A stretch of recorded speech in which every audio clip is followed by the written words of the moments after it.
Well, hey now, everybody. It is the Rob from Kiss 106 and 103gbfrocks.com. Here with my tag team partner in podcasting. Together we are two dudes with attitudes. Jerry Valeri. Good morning, Jer. Look at these pits. Look at those beautiful pits. I don't know why I try. I don't know why I put on button-down shirts. I sweat so aggressively, it is heinous. Are you still using the rubber cement deodorant? No, like the snake venom stuff. No, because it hurts my skin, and then the sweat comes out anywhere. Then the sweat starts coming out, and I'm Sergeant Booby sweat, and it's coming out of my butt cheeks, and it's terrible. I'm sorry, pal. You've always, for as long as I've known Jer, he has dealt with embarrassing pit stains. I have no recollection of a time where I didn't deal with embarrassing pit stains. I'm sorry, pal. Like embarrassing pit stains. I'm the guy at the wedding that leaves his coat on the entire night. Because when it comes off... Your pit stains were more than welcome at my wedding. Oh, I know. Your wedding was the best place for it. How you doing today, pal? I'm doing well. We're hanging and banging. We've got wrestling last night. I watched it. Same here. Did you have any thoughts? Oh, go ahead. I liked Raw more, but I really enjoyed SmackDown too. I can totally agree with that. Yeah, I thought Raw won the week. SmackDown had highs and lows, and to me, it was very easy to tell if I had a high or if I had a low.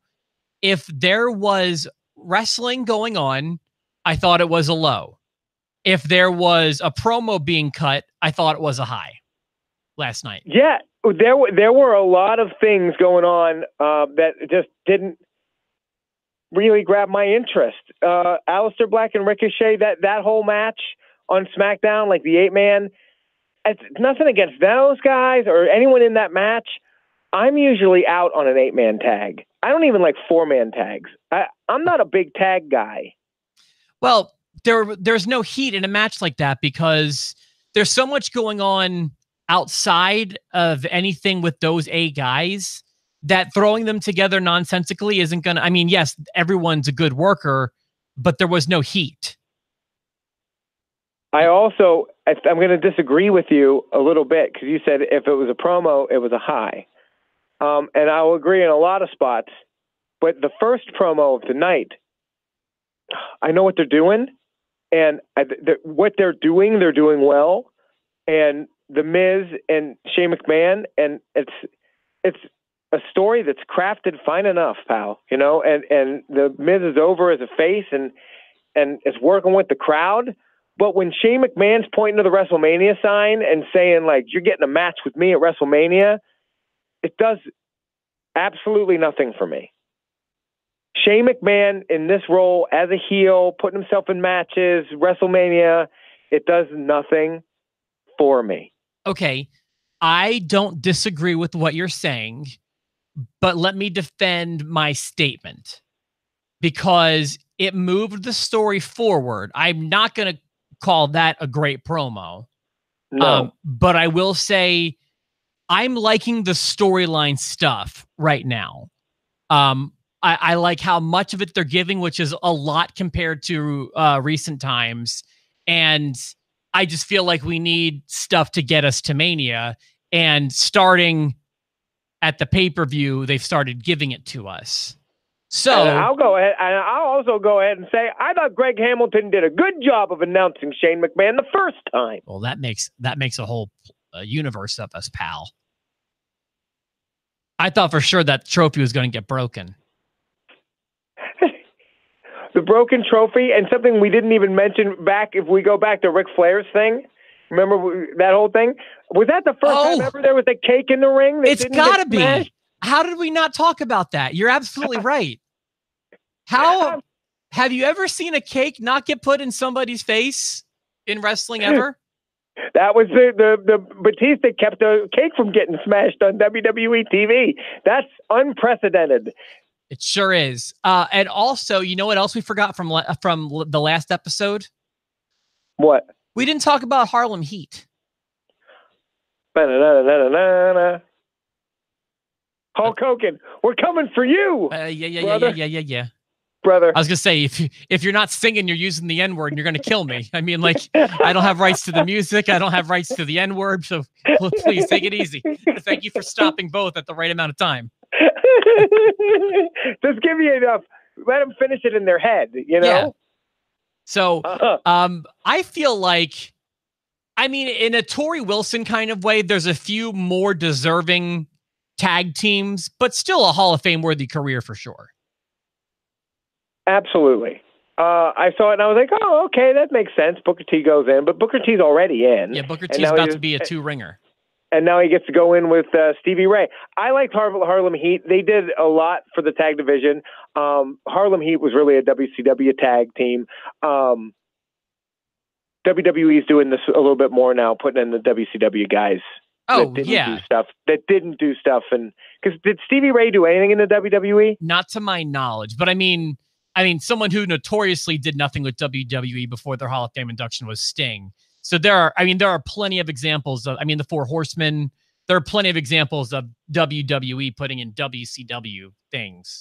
Sting had a Mania match, man. He did the job for Triple H. Yeah, but that was after his induction. Oh, yes. So don't forget he had that memorable run with Seth Rollins too. Also after his induction. That's the one that ended it. Yeah, I believe that was his final match. That buckle bomb. The old buckle bomb. That old buckle bomb, that did it. That was back when we thought Seth Rollins was as dangerous as it gets. Because he hurt Finn Balor then, and he ended Sting's career. And it seems like Seth Rollins has cleaned it up a little bit, or at least people aren't getting as dinged up. Boy, you know what we need is like a 2016 Seth Rollins taking on a 2019 Nia Jax. Guest referee Brie Bella. Book it. You know what I mean? Book it. I think we should make it happen. All right, so is that enough of Shane and Miz, or do you want to? Is there more you had to say about that? No, that's all I had to say about it. It's like it's fine enough, and I get it, and I love the Miz, and I had such high hopes for the Miz this year, and it just didn't come to fruition. He's the guy that's relegated to the feud with Shane McMahon. At least this feud has been better than the other McMahon feuds. The Undertaker one made no sense. Yes, that's exactly what I was going to say. At least they did something for this. The AJ Styles one was just too rushed. Yeah, I mean, they've been building since that Crown Jewel pay-per-view. Or was it Super Show? It was Crown Jewel, right? It was Crown Jewel. What was that? December? November? November. I mean, they've been building this, and they've been building it consistently. So at least there's that. This is the least offensive Shane McMahon match in a little bit. For a few minutes. Yeah, it was November, because I remember joking that I thought it should be called the Greatest Survivor Series. Still getting mileage out of that one now. We pulled that one out in March. We're never gonna. I'm never gonna stop making fun of that. Oh, we're going back to Saudi Arabia. Is it the greatest SummerSlam? What are we gonna have? The greatest Backlash? Well, we had the greatest Fastlane, I think, last weekend. Best Fastlane you're ever gonna see, bud. All right. So what comes next? I know you have a run sheet open. Next is that big tag match, the 8-man tag, and you've got all that business, and then the Usos call people out, and it looks to me like they're setting up this multi-tag, maybe ladder match for the tag championships at WrestleMania. Whatever. I hope it's ladder, but I think it was Mike pointed out on the post show. I think it was Mike. Either way, someone pointed out maybe it was Steve. It looks like they're building for a lot of multi-person matches at Mania, and I hate when they do that. I see a ladder coming because the Hardy Boys will be in it. I mean, listen, if you make it a ladder match, the ladder matches are literally my favorite kind of matches. So at least like with that, we get that payoff, but I don't want, everything we can think of so far, except for Lesnar and Rollins, is a multi-person match, and that's lazy to me. It's going to be lazy, but at least you're going to have Ricochet, Aleister Black, the Hardy Boys, Shinsuke Nakamura, the Bar, the Usos all in a ladder match. Well, that's not confirmed, but it seems like it's possible. I'm booking it. It's coming on right before Cena and R-Truth. What happened next? Cena next is what Eric Cornish wrote on our Facebook page as Mark It Down could be promo of the year. AJ Styles and Randy Orton. This work shoot promo, it definitely was enjoyable. I intentionally did not respond to Eric last night because I have a clear thought on how I feel about what he said. Yes. I hope he's wrong, but at this point in time, March, he's right. It was a great promo, man. Yes. Yeah. I hope that we have a better one in the next 9 months or whatever, but I can't think of a better promo from 2019 than what they did last night. I just love the reasoning for Randy Orton. It's more than just like, oh, well, I'm sick of you fans, so I'm going to hurt your heroes. You say it's the house that AJ Styles built. Hey, buddy, you were in gymnasiums, and I was literally building this place. I was keeping it up in 2011, 12, 13 when it was at the suckiest. Look at me. I'm Randy Orton. I was the youngest one to do it. And then AJ Styles comes out and goes, but you had a lot of help. But you wouldn't make it in the Indies. And then he makes fun of the Randy Orton move. He calls the RKO a ripped-off diamond cutter, which I marked out for. Yeah, agreed. I mean, how many wrestling fans have been... And that was the beginning of him hitting all the real wrestling fans' buttons, AJ, in a good way, because, I mean, they mentioned the DDP thing. Then they mentioned Dixie Carter, which gets a rise out of real fans like us. They mentioned the Too Sweet. Oh, when he was like ripping off other wrestlers, and he just looks at... I was like, oh, they're shooting now. Shoot, but it's still shoot. Yeah, I mean, yeah, exactly. So the point was they hooked me. Like, I was already excited for the potential of their match, but you got to give me more than just that. And I've been saying that for a long time. Don't be lazy, especially around WrestleMania season. And last night, you did a great job hooking me with Styles and Orton. Randy Orton can sometimes cut a boring promo, and sometimes he can cut a great promo. The promo he cut in Evansville when we went to that SmackDown was one of my favorite promos of his in a long time. Mm-hmm. He turned it around. AJ Styles can sometimes be hit or miss with promos too. Those two Agreed. Were on fire last night. That was good. That was a fun promo. I agree. Yeah. And that's my response to Eric. I hope he's wrong, but he as of right now, as of March 13th, it's in my notepad as promo of the year so far. Now, if we're going to talk about the peaks, I think we should also bring up the valleys. And now we're in a valley. Is it the women's match? Asuka and Sonya Deville. Yeah. Hey, it happened.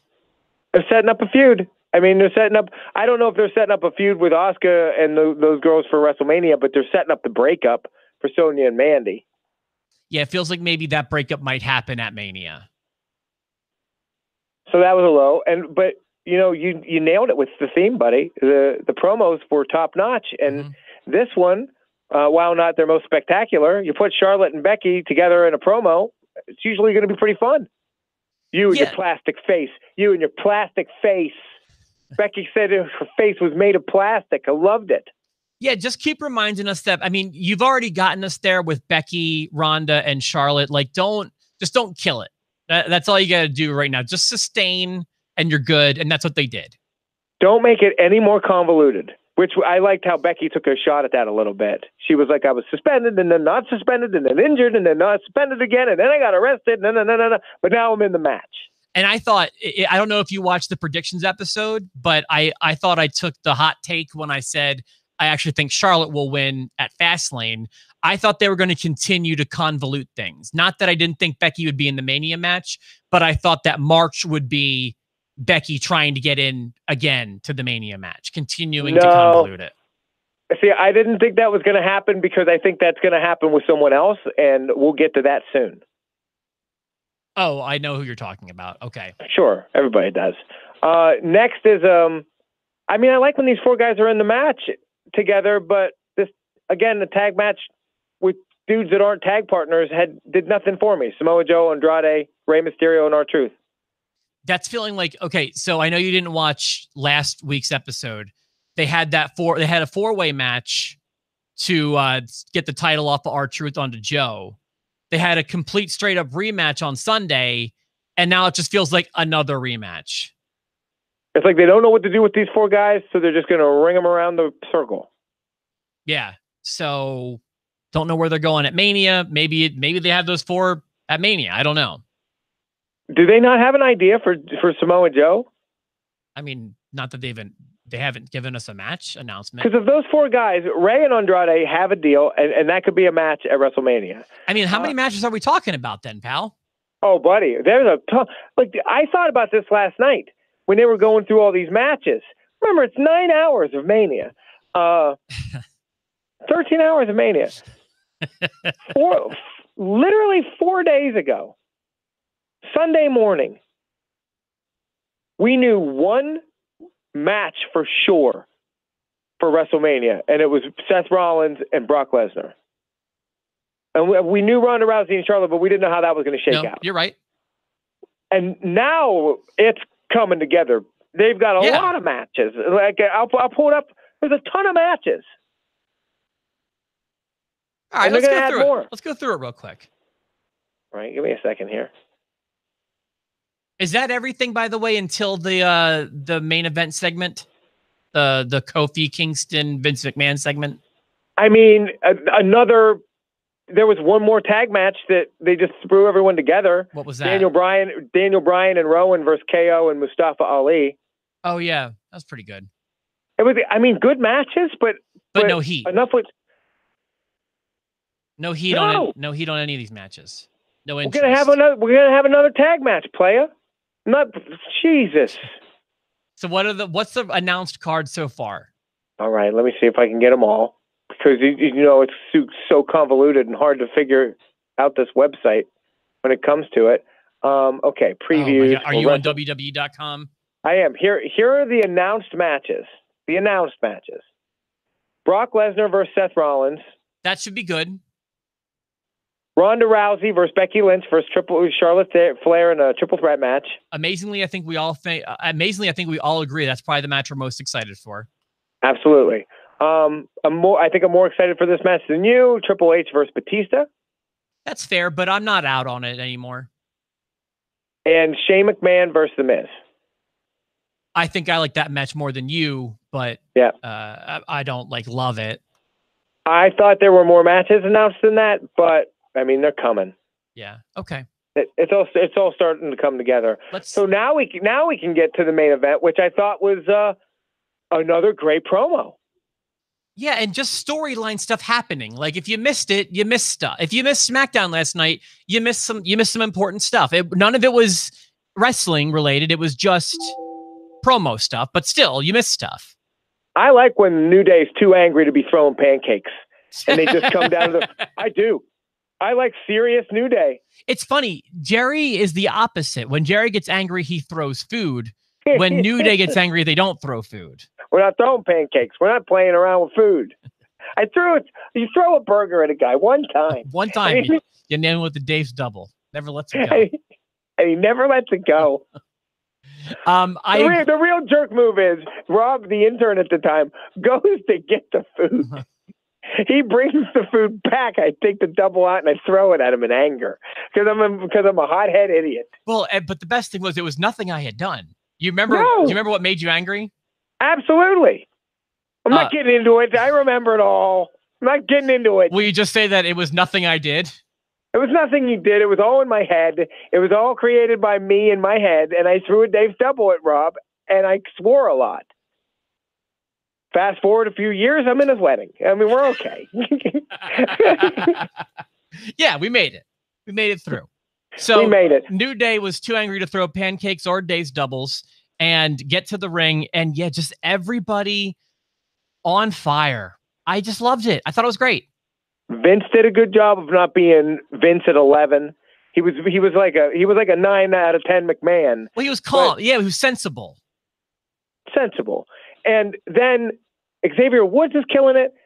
Big E's killing it. I love how they're like the hotheads, and they're just losing and Kofi's just staring at him. And then Kofi finally goes, no, don't get fired for this. And then he goes at him, and I loved what he said. Mm-hmm. I loved how he said it. It was very real, felt real. I bet you all those stories I bet you his son just lost his tooth. Yeah. I bet you, he hasn't trick-or-treated with his kids. I bet you the whole thing was true. And, going somewhere for an angle. Like I thought it was really well done. I really do. It's so well done. And I loved how Vince did two things at the end of that. One, he tricked me because Randy Orton comes out and I'm like, oh, okay. So they're going to have Kofi take on Randy Orton. And then he brought out, and I was like, oh, here we go. And then he brings out the bar and then he brings out Rowan. And then he went ahead and he did something that I didn't think was possible. You may disagree with me. They made a gauntlet match that I'm actually excited for. And they made a gauntlet match that actually means something. Like normally we get mad at gauntlet matches because they're flawed. They're absolutely flawed because the person who wins it could come out last and win it. And it doesn't really determine anything. But this is a true gauntlet.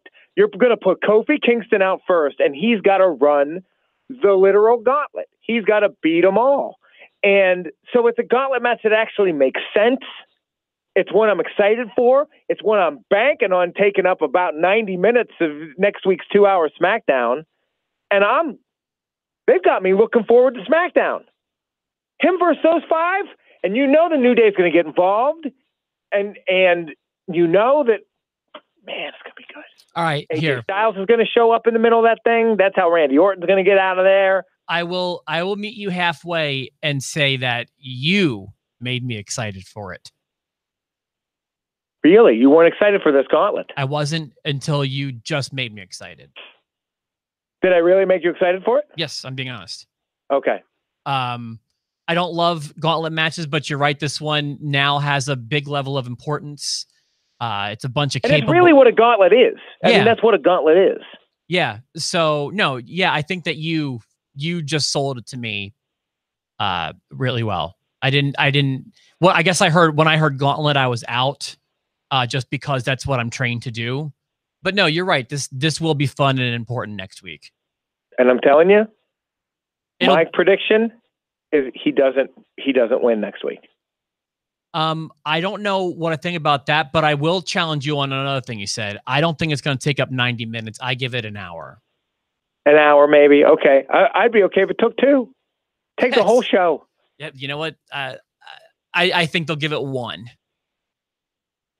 I'm looking forward to it. It'll be interesting to see how the New Day handles it all. And I do think that Kofi's going to lose. Are you ready to wrap it up, Jerry? Anything else you want to mention today? We can have a happy birthday super kick party for Matt Jackson. Happy birthday to the young buck. He's the only one with a birthday today. I thought you said Mae Young had one, or was that yesterday? That was yesterday. Mae Young and Hideo Itami yesterday. Tomorrow, your favorite wrestler, Santino Marella. I thought you were shooting with me. And Wrath tomorrow. Wrath. And then Friday, we're going to wrap it up by making you humble. We're going to break your back and make you humble. Happy birthday to the Iron Sheik. All right, guys. Baby. We're going to see you again on Tuesday. Thanks for tuning in this week. Tuesday is your next episode on Post to Post.